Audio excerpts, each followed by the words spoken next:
I'm Cadet Danielle Darty, and we are here on the behalf of the American Red Cross and the University of Louisville Army ROTC program to promote the International Humanitarian Law Campaign. The point of this campaign is to engage young adults and to get them to talk about international issues. Today we are going to discuss a very controversial topic, waterboarding. We're going to discuss this today using debate-style format.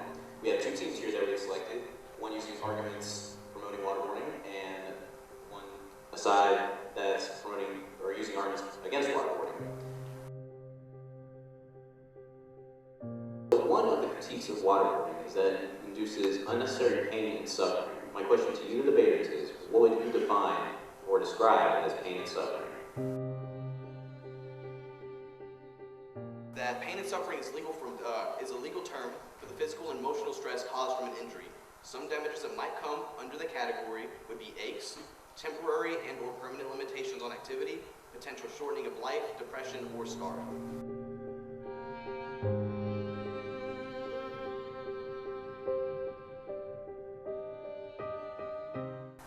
To drain them and push them to their breaking point.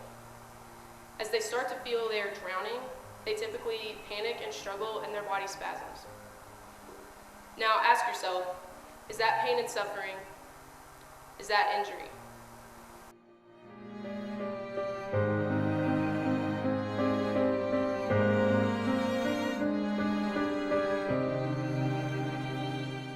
Part of the process of waterboarding is to attack the person psychologically by inducing the feeling of drowning, even if they're not really drowning.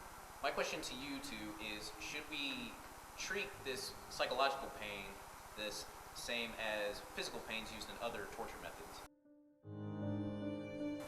Waterboarding inflicts physical pain through the constant suffocation and gagging on the water and a mental suffering leading to possible cases of PTSD following the experience.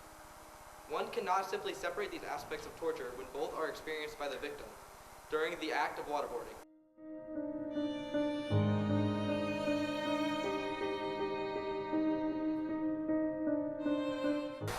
The physical body itself is a little more important for the immediate than the mental soundness of an individual. Because when you're looking at it, for the person, what's going to harm your person the worst, the fastest? Trauma, blood loss, damage to the body itself, inability to breathe. So if you treat both these things the same medically, it would be very unwise because they're medically not the same.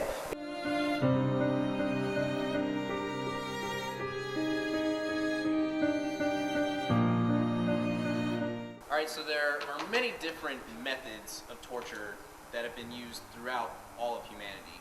And a lot of different torture methods can result in broken bones, excessive blood loss, internal bleeding, and even death in a lot of cases.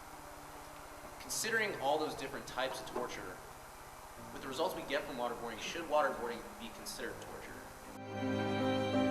I agree that waterboarding is torture. It causes psychological pain and it induces fear. However, it is the most humane and effective way that we have. Unlike other more crude techniques like beating or shocking, it has no lasting physical effects. There is an asphyxiation hazard, but modern interrogators have trained medical professionals on hand with blood oxygen monitors to make sure the subject stays conscious.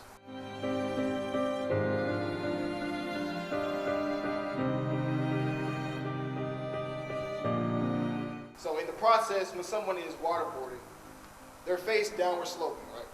And they're blindfolded or they have a cloth covering their face. Either way, the water is still getting to their mouth and nose. So the water fills the head, filling the throat, mouth, and the sinuses. But keep in mind, this person isn't laying on the bed calmly.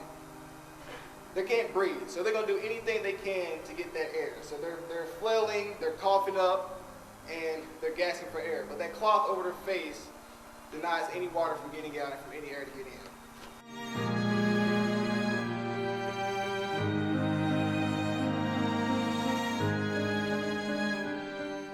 So my question to you is waterboarding effective? Why would we even do it if it's not effective? You will get something from the victim and you will cause them physical pain and mentally destroy them. But whether the something you get is useful is what it really comes down to. If you are being choked and gagged by water repeatedly, wouldn't you do anything in your power to make the pain and suffering stop? I know I would. or do whatever they wanted me to stop the suffering from continuing, at least for a few minutes. Thus, a victim will tell you any information that is completely made up or irrelevant to lead you on a goose chase.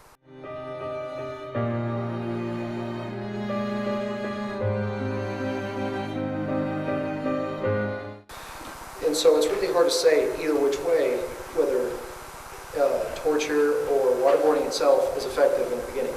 But what we have to move on to is the interrogation that we've been using has been used for hundreds of years. We're not justifying it. We're saying that it's been used for many, many years, and it's been used since the 1400s, so on. And its continued use shows that it has some kind of viability to it.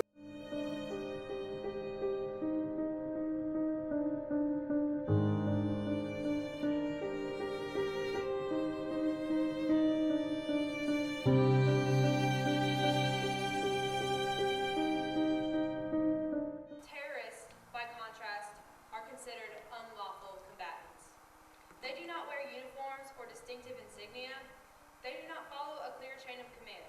Not only do they hide among innocent civilians, their primary means of attacking is to target innocent men, women, and children. This is a clear violation of the laws of armed combat, so why should we protect these savages under the Geneva Conventions?